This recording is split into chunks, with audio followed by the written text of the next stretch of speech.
जय माता दी। तुरंत ही वादा नहीं, लिखा है पढ़ना आगे का तो कल के लिए नहीं छोड़ सकते हैं। जो जरूरी है वो जरूरी है। और नवरात्र चल रहा है, 9 दिन कल से होता ही है। जल्दी चलते हैं। प्रधानिक रहस्य विनियोग सब सती के इन तीनों रहस्यों के नारायण ऋषि अनुष्टुप छंद तथा महाकाली महालक्ष्मी महासरस्वती महासरस्वती देवता है। शास्त्रोक्त फल की प्राप्ति के लिए जब में इनका विनियोग होता है। राजा बोले, भगवान आपने चंडिका के अवतार की कथा मुझसे कही। ब्राह्मण अब इन अवतार की प्रधान प्रकृति का निरूपण कीजिए। देवश्रेष्ठ, मैं आपके चरण में पड़ा हूँ। मुझे देवी के जिस स्वरूप की और जिस विधि से आराधना करनी है वह सब यथार्थ रूप से बतलाइए। ऋषि कहते हैं, राजन यह रस परम गोपनीय है, इससे किसी से कहने योग्य नहीं बतलाया गया कि तुम मेरे भक्त हो, इसलिए तुमसे ना कहने योग्य मेरे पास कुछ भी नहीं है। त्रिगुणमयी परमेश्वरी महालक्ष्मी ही सबका आदि कारण है। वे ही दृश्य और अदृश्य रूप से संपूर्ण विश्व को व्याप्त करके स्थित हैं।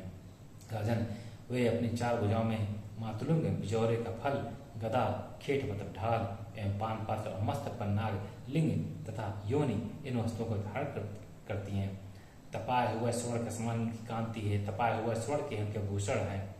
उन्होंने अपने तेज से इस शून्य जगत को परिपूर्ण किया है।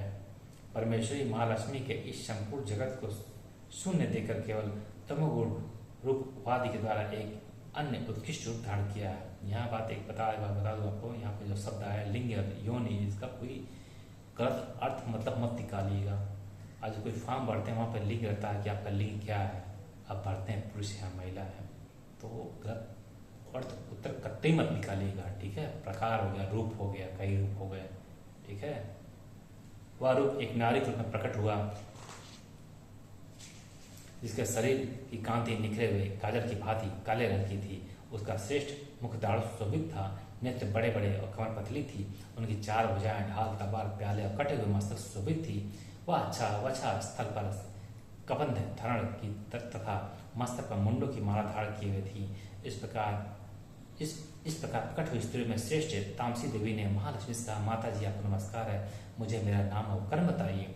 तब महालक्ष्मी ने स्त्री में श्रेष्ठ उस तामसी देवी से कहा, मैं तुम्हें नाम प्रदान करती हूँ और तुम्हारे जो जो कर्म उनको भी बतलाती हूँ। महामाया, महाकाली, महामारी, क्षुधा, त्रिषा, निद्रा, तृष्णा, एक वीरा, काल रात्रि तथा दुरत्यया, ये तुम्हारे नाम है जो कर्मों के द्वारा लोक में चरितार्थ होंगे। इन नामों के द्वारा तुम्हारे कर्मों को जानकर जो उनका पाठ करता है वह सुख भोगता है। राजन, महाकाली के यों कहकर महालक्ष्मी ने अत्यंत शुद्ध सत्वगुण के द्वारा दूसरा उदाहरण किया जो चंद्रमा के समान गौरवर्ण था। वह श्रेष्ठ नारी अपने हाथों में अक्षमाला, अंकुश, विरह तथा पुस्तक धारण किए हुए थी। महालक्ष्मी ने उसे भी नाम प्रदान किए। महाविद्या, महावाणी, भारती, वाक, सरस्वती, आर्या, ब्राह्मी, कामधेनु, वत, वेद गर्भा और धीश्वरी, बुद्धि की स्वामिनी, ये तुम्हारे नाम होंगे। तदंतर महालक्ष्मी ने महाकाली महासरस्वती से कहा, देवियां तुम दोनों अपने अपने गुणों के योग्य स्त्री पुरुष के जोड़े उत्पन्न करो। उन दोनों से यूं कहकर महालक्ष्मी ने पहले स्वयं ही स्त्री पुरुष का एक जोड़ा उत्पन्न किया। वे दोनों हिरण्यगर्भ, निर्मल, ज्ञान से संपन्न, सुंदर तथा कमल के आसन पर विराजमान थे। उनमें से एक स्त्री तथा दूसरा पुरुष। पश्चात माता महालक्ष्मी ने पुरुष ब्राह्मण, विदेव, फ्रिजिंज तथा धाता इस प्रकार संबोधित किया और स्त्री को श्री, पद्य, कमला, लक्ष्मी इत्यादि नाम से पुकारा। देखिए, हम बोलते हैं ना श्री राम, श्री राम, श्री राधा, श्री कृष्ण, तो वहां पे जो श्री जो शब्द है या खुद अपने में वह रूप ले रहा है। वो जैसे कि हम बोलते हैं जय श्री राम, ये श्री जो है ना, ये यानी माता सीता का भी नाम यहाँ पे आ गया। यहाँ स्त्री को श्री, पद्मा, कमला, लक्ष्मी इत्यादि नाम से पुकारा। इसके बाद महाकाली महासरस्वती ने भी एक एक जोड़ा उत्पन्न किया। इनके भी रूप और नाम में तुम्हें बताता। महाकाली ने कंठ में नील चिन्ह से युक्त लाल भुजा, श्वेत शरीर और मस्तक पर चंद्रमा का मुकुट धारण करने वाले पुरुष को तथा गोरे रंग की स्त्री को जन्म दिया।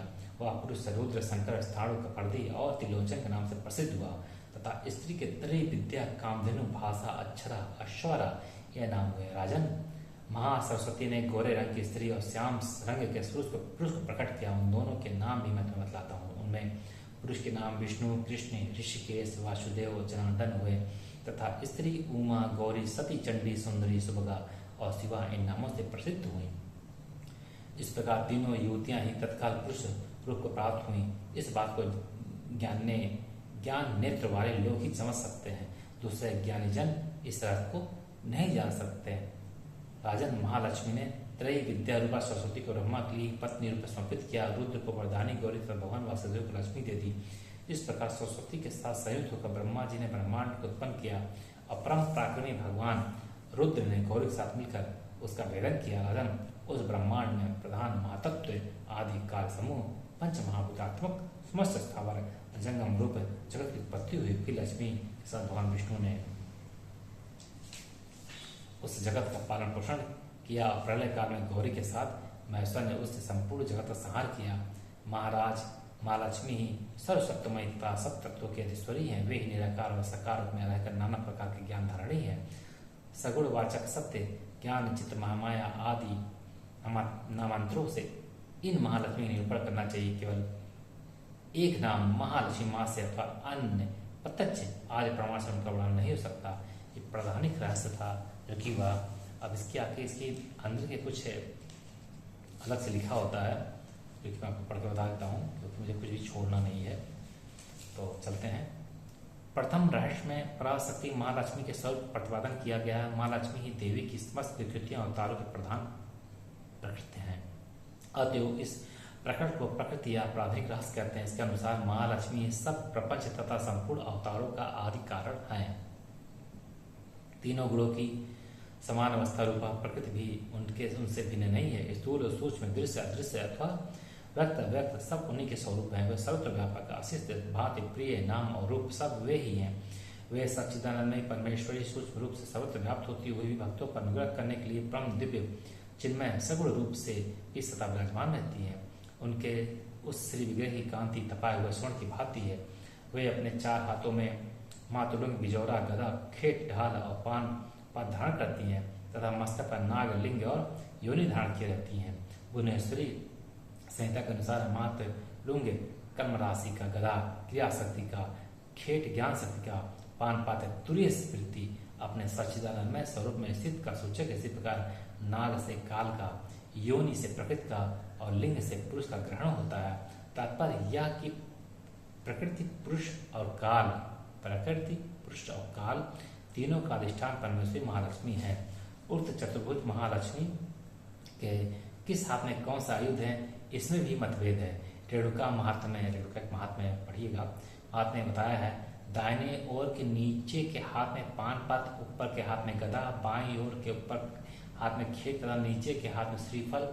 परंतु वैकृत रहस्य में दक्षिणादा कर क्रमत कहकर जो क्रम दिखाया गया उसके अनुसार दाहिनी ओर के निचले हाथ में मातुलुंग, ऊपर वाले हाथ में गदा, बाईं ओर के ऊपर वाले हाथ में खेत तथा नीचे वाले हाथ में पानपात्र चतुर्भुजा महालक्ष्मी ने क्रमशः तम गुण और सत्य गुण उपाधि के द्वारा अपने दो रूप प्रकट किए जिनकी क्रमशः महाकाली महासती के नाम से प्रसिद्ध हुई। ये दोनों सप्तशती के प्रथम चरित्र और उत्तर चरित्र में वर्णित महाकाली और महासरस्वती से भिन्न है क्योंकि ये दोनों ही चतुर्भुजा हैं और उक्त चरित्रों में वर्णित महाकाली के 10 तथा महासरस्वती की 8 भुजाएं हैं। चतुर्भुजा महाकाली के हाथों में खड़ग, पानपात, मस्तक और ढाल है। इनका क्रम भी पूर्वत ही है। चतुर्भुजा सरस्वती के हाथों में अक्षमाला, अंकुश, पीड़ा और पुस्तक स्वप आते हैं। इनका भी पहले जैसा ही क्रम है। फिर इन तीनों देवियों ने स्त्री पुरुष का एक जोड़ा उत्पन्न किया। महाकाली से शंकर और सरस्वती, माँ लक्ष्मी से ब्रह्मा और लक्ष्मी तथा माँ सरस्वती से विष्णु और गौरी का प्रादुर्भाव हुआ। इनमें लक्ष्मी विष्णु को, गौरी शंकर को तथा सरस्वती ब्रह्मा जी प्राप्त हुए। पत्नी से ब्रह्मा ने सृष्टि, विष्णु ने पालन और रुद्र ने सहायक का संभाला। इन अवतार का क्रम इस प्रकार है।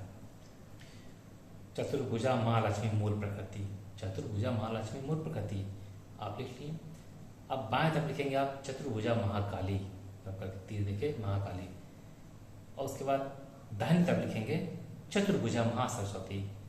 और जब बाएं तरफ आपने चतुर्भुजा महाकाली लिखा था उसके नीचे आप लिखेंगे शंकर सरस्वती, और दाहिनी तरफ जो आपने लिखा है चतुर्भुजा महासरस्वती उसके नीचे आप लिखेंगे विष्णु और गौरी। बीच में जो जगह बचे वहां लाइन खींचेंगे चतुर्भुजा महालक्ष्मी, आप नीचे लिखेंगे ब्रह्मा और लक्ष्मी।